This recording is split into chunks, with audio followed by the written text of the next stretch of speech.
अथ द्वादशोऽध्यायः भक्तियोगः।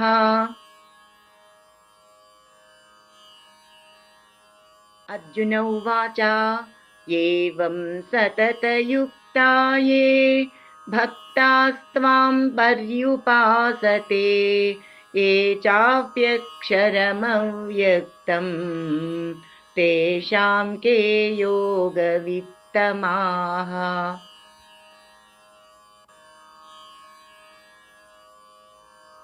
అర్జునుడు చెప్పెను, ఈ ప్రకారముగా ఎల్లప్పుడూ మీ యందే మనస్సు ఉంచుకున్న వారై ఏ భక్తులు మిమ్మల్ని ఉపాసించుచున్నారో మరియు ఎవరు ఇంద్రియ గోచరము కాని అక్షర పరబ్రహ్మమును ధ్యానించుచున్నారో ఆ ఇరు తెగల వారిలో యోగమును బాగుగా తెలుసుకొనిన వారెవరు?